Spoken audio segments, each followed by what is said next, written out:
नमस्कार मित्रांनो, जय महाराष्ट्र। ऐन निवडणुकीत एकनाथ शिंदे अडचणीत, कोणत्याही बातमी बघूया।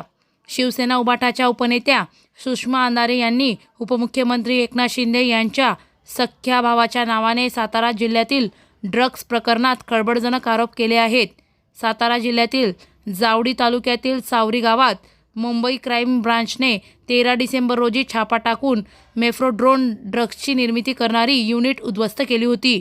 यात सुमारे 115 कोटी रुपये किमतीचे ड्रग्ज व कच्चा माल जप्त करण्यात आल्याचा दावा अंधारेंनी केला आहे। तसेच याची किंमत 145 कोटी असून हे प्रकरण दडपण्याचा प्रयत्न होत असल्याचा आरोप देखील त्यांनी केला आहे। सुषमा अंधारे यांनी दावा केला की छाप्यात 45 किलो ड्रग्ज सापडले असून ते प्रकाश शिंदे यांच्या मालकीच्या रिसॉर्ट जवळील प्रत्येच्या शेडमध्ये साठवले होते।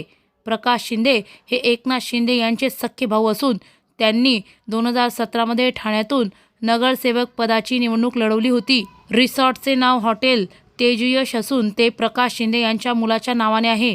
तेथे 7-8 रूम बांधल्या असून स्विमिंग स्टॅक्ससह इतर सुविधा आहेत। अंधारे यांनी सांगितले की शेडचा मालक गोविंद सिंदकर आहे। त्याने ओमकार दिघे याला शेडची चावी दिली होती। ओमकार दिघे याला पोलिसांनी ताब्यात घेऊन नंतर सोडून दिले।